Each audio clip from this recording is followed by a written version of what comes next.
Hello everyone, my name is Dr. Malik और I am welcoming you new video. तो today I am talking about Orenburg State Medical University. Orenburg की मैं थोड़ी interesting story बताता हूँ। जब हम लोग MBBS के लिए गए थे और जिस कंपनी के थ्रू हम गए थे उसी टाइम ओरेनबर्ग उसी कंपनी के पास था, बट अभी रिसेंटली ओरेनबर्ग किसी और कंपनी कर रही है जो भी।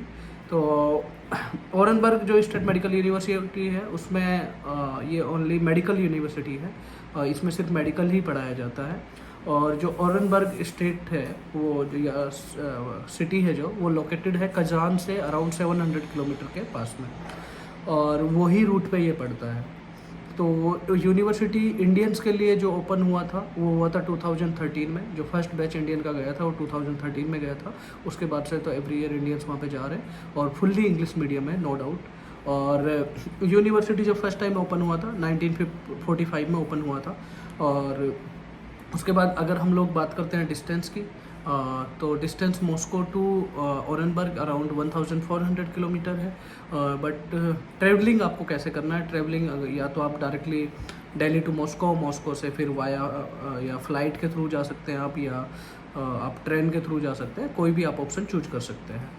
सेकेंड वन जो है इनका कि यूनिवर्सिटी WHO रजिस्टर्ड है, यानी ऑफकोर्स WHO रजिस्टर्ड है, NMC भी रजिस्टर्ड है, और MCI जो अभी पहले नाम था NMC का वो दोनों रजिस्टर्ड हैं। और यहाँ से अराउंड आई थिंक 5 या 6 बैचेज अब तक पास आउट होकर निकल चुके हैं। तो उसके बाद अब हम लोग इसकी बजट की बात कर लेते हैं, क्योंकि मोस्टली क्वेश्चन यही होता है कि सर बजट कितने आने वाला है। बाकी तो हमें सब पता ही है, आप लोग पूरा गूगल पे पढ़ ही लेते हैं। तो यूनिवर्सिटी का जो टोटल बजट है, एक्चुअली यहाँ पे थर्ड पार्टी कॉन्ट्रैक्ट सिस्टम है। सेकंड पार्टी कॉन्ट्रैक्ट सिस्टम और थर्ड पार्टी कॉन्ट्रैक्ट सिस्टम दोनों अलग अलग चीज़ें होती हैं। सेकंड पार्टी कॉन्ट्रैक्ट सिस्टम वो होता है जिसमें स्टूडेंट का डायरेक्ट कॉन्टैक्ट विद यूनिवर्सिटी के साथ होता है, मतलब आप डायरेक्टली, आपके बीच में कोई भी मीडिएटर नहीं होता है, उसको बोलते हैं हम लोग सेकंड कॉन्ट्रैक्ट सिस्टम।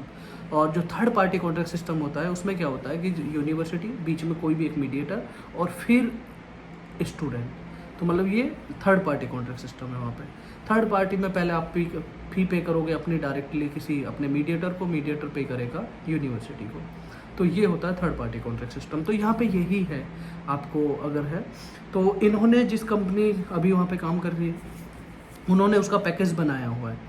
तो पैकेज को उन्होंने 3 पार्ट में डिवाइड किया हुआ है। पैकेज के बारे में मैं भी आपको अच्छे से बता दूं, बहुत इंपॉर्टेंट है ये सुनना आपको। इन्होंने फर्स्ट, अगर आप मतलब एवरी ईयर फी पे करना चाहते हैं, या आप वन टाइम फी पे करना चाहते हैं, या आप एवरी 3 ईयर में फी पे करना चाहते हैं, या पर ईयर फी पे करना चाहते हैं। तो अगर आप वन टाइम पे करते हैं तो आपका जो टोटल कोर्स है 23,000 USD आपको पे करना पड़ेगा विद हॉस्टल। और इसमें मैथ्स इंक्लूडेड नहीं है। तो ये आपका पड़ेगा 18,86,000, मतलब अराउंड 19 लाख में आपको ये मिल जाएगा अगर आप वन टाइम में जाना चाहते हैं तो।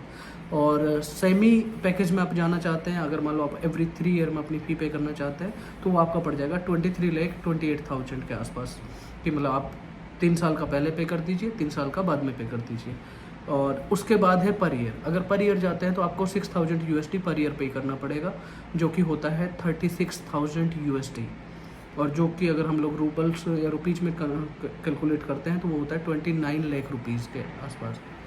तो आपको 29 लाख रुपये पे करना है। तो ये हो गया ओरेनबर्ग का टोटल बजट। और बाकी ओरेनबर्ग के बारे में आपको जो भी क्वेश्चन है आप कमेंट में या कॉल कर सकते हैं और हमसे बात कर सकते हैं। Thank you so much.